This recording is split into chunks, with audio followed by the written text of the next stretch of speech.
prises de position également aux côtés de la jeunesse centrafricaine. Ces écrits parlent et témoignent d'ailleurs en sa faveur. La raison pour laquelle elle a d'ailleurs été portée au département, du moins comme ministre de la jeunesse et des sports. Je parle trivialement, mais le titre est un peu plus... la responsabilité est beaucoup plus éloquente que cela. En tout cas, le plaisir est pour nous d'accueillir M. Aristide Priant-Révoise. Vous êtes ministre de la jeunesse et des sports du côté de la République centrafricaine. Vous repréciserez tout à l'heure si vous le souhaitez bien vos fonctions du côté de ce pays-là. Bonsoir. Bonsoir, monsieur les journalistes, bonsoir à tous les auditeurs de notre chaîne préférée, Afrique Média, le chaîne panafricain, le cœur de l'Afrique, la chaîne qui relaye la voix des sans-voix. Je suis très heureux d'être sur ce plateau, débattre de questions très intéressante, la question par exemple du référendum. La RCA, le pays dont je suis originaire, est un pays qui a été marqué par de multiples implosions d'instabilité politique, à tort, et que nous avons par la grâce de Dieu, avec l'appui des grands panafricains comme Jules Ndaye, être connus, et les efforts, nos pleurs, nos douleurs ont été relayés, et aujourd'hui ça commence à impacter ce monde qui est devenu finement ultra interconnecté, de telle sorte que aujourd'hui la RCA a une voix qui porte grâce au sens pratique du panafricanisme, avec la solution d'entraide, avec la solution de solidarité, avec la solution de cohésion qui aujourd'hui nous permet de nous défendre et d'être présents dans la masse de cette doxa médiatique où en grande partie on cherche toujours à nous faire tirer vers le bas, déformer les réalités, que ce soit par le BDRC, par des âmes immatures de la République. Et je suis là pour apporter la voix de la RCA, pour expliquer que nous avons dans l'histoire été désignés comme la Suisse d'Afrique.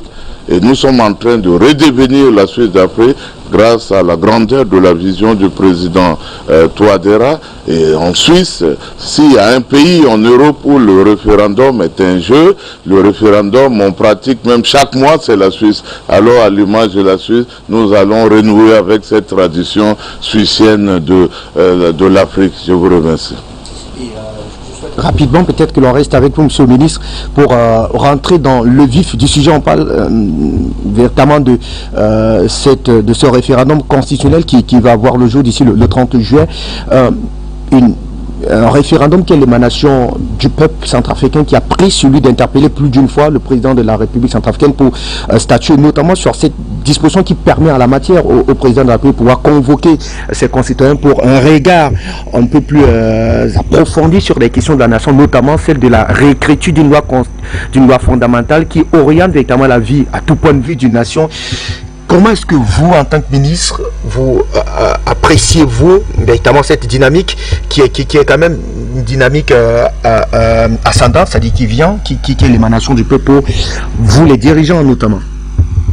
Merci beaucoup de m'avoir posé cette question. Vous savez, la République centrafricaine, comme j'ai dit tantôt, que c'est un pays qui a toujours été marqué par de multiples implosions de stabilité politique.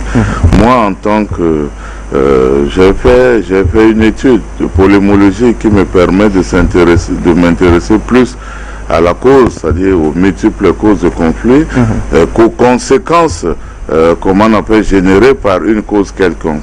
Je pense que le référendum, d'abord, c'est la valeur, l'expression de ce référendum, c'est la valeur démocratique la plus élevée.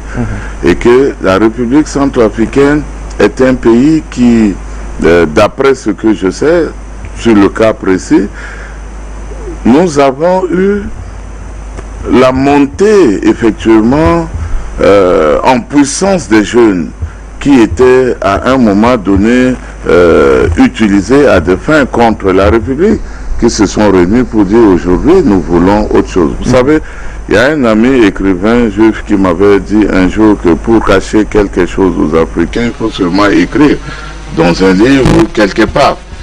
Dans la constitution de la République centrafricaine, il y a ce qu'on appelle les germes de la destruction et des divisions et de la rébellion.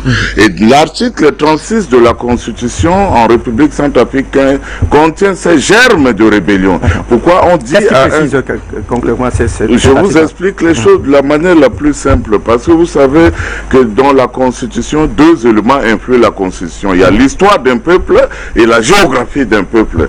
Dans l'histoire de notre pays, nous, dans notre histoire, nous sommes 5 millions d'habitants avec 623 000 km². Ça, c'est notre histoire. Donc, on ne demande à personne de traverser notre frontière et de s'immiscer dans nos affaires. Alors, dans l'article 36 de la RC, de cette constitution actuelle, on estime que les jeunes, pour être candidats aux élections, il faudrait de 18 à 35 ans, on ne peut pas être candidat aux élections présidentielles. Et donc on fait comprendre, on sous-entend à ces jeunes, à cette jeunesse-là, il faudrait avoir développé le culte de la culture de guerre, c'est-à-dire le réflexe de rébellion. Voilà pourquoi beaucoup de jeunes ont été, un réservoir de troubles a été creusé avec ces jeunes de cette tranche d'âge-là. Et si vous voyez tous ceux qui sont là sur le terrain cubain, à qui on donne la drogue, on fait tout, c'est des jeunes de cet âge. Parce que seulement je veux être président, mais à cet âge-là, je ne peux que prendre les armes.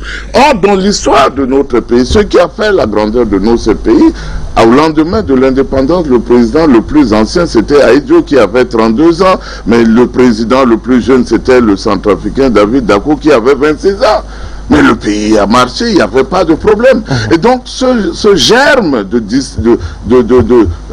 destruction, ce réservoir où on pouvait à chaque fois attendre des moments, et des moments opportuns, c'est des moments des élections. Au moment des élections, que ce soit présidentielle, que ce soit référendaire, on crée une contestation fantoche pour créer, pour puiser dans ce réservoir-là et créer une rébellion afin de renverser le pouvoir légitime. Aujourd'hui, nous avons par exemple ce que vous affichez qu'on appelle BDRC, qui n'est rien d'autre qu'un variant. Vous savez, le Covid, c'est le Covid. Mais après, tu as le variant Delta, Omicron, etc. Vous avez la structure phare à l'époque qui avait créé ce qu'on appelle Seleka, qui avait renversé le régime où le président Touadéra était Premier ministre sur une prétendue intention de modification de constitution. Vous voyez? Et donc, aujourd'hui, après ils étaient phares, AFDT, Azingo, c'est-à-dire se réveiller un peu, et Azingo Biani, c'est-à-dire réveiller définitivement. Aujourd'hui, Code 2020, et nous sommes en BDRC, donc c'est des variants de Covid, effectivement. Donc la cause, c'est que nous avons au moins de 10 centrafricains autoproclamés plus malins que les autres centrafricains, et c'est un conglomérat dangereux qui travaille dans la logique du renversement brutal des régimes et créer les conditions de malheur du peuple centrafricain avec la complicité de ce qu'on appelle les contingences historiques. Vous voyez? Donc ça, il faut comprendre. Par nature, le peuple centrafricain n'a pas été un peuple violent. La violence nous a été imposée par les contingences historiques, par ce qu'on appelle la traite négrière, la colonisation et certaines perversités de l'État postcolonial. Et aujourd'hui, nous avons des ambassadeurs de ce vent de déstabilisation qui se trouve être le monsieur Tchangaï, les Iguélé, les Mbolingumba, comment on appelle ça, le Ngende, qui a eu au moins 4 jours de pouvoir, qui a voulu rester, au moins changer, trouver un moyen de rester. Mais à un moment donné, il a été chassé par une femme sans détonation en plein midi pour quitter le pouvoir.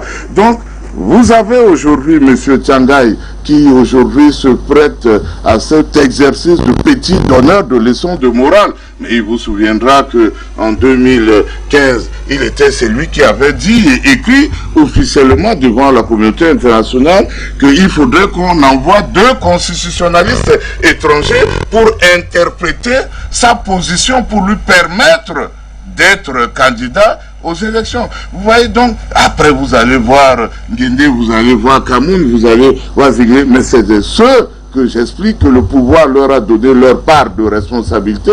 Ils ont exercé le pouvoir avec des notes 3/20 que nous connaissons. et que le président Touadéra aussi a eu la même chance que eux. Sauf qu'à son époque, quand il était Premier ministre, il n'y avait pas des arrêts de salaire, il y avait la stabilité, le territoire était contrôlé à 100%, et ils se sont impliqués à se marier avec des mariages contre nature, avec une force occulte qui aujourd'hui a créé les conditions de renversement et de malheur de la jeunesse centrafricaine.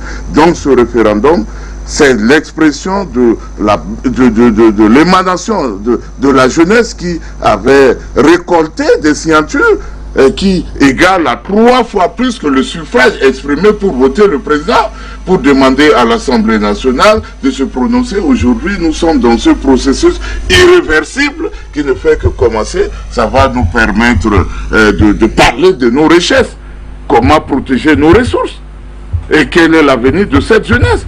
Et aujourd'hui, cette jeunesse va dire qu'aujourd'hui, je n'irai pas dans la rébellion parce que je dois être président. Pour être président, je ne vais pas dans la rébellion, je vais être un citoyen modèle parce que je vais éviter que à l'examen de dossier que je sois recalé pour rébellion, pour un... Voilà. Donc ça permet de fabriquer aussi des bons citoyens. Ouais, donc c'est tout ce que je peux vous dire. Pour l'instant. Merci pour l'instant. Vous restez avec nous, Monsieur le ministre. Jonathan, je vous donne la parole. On a quand même là des autorités du pays qui n'ont reçu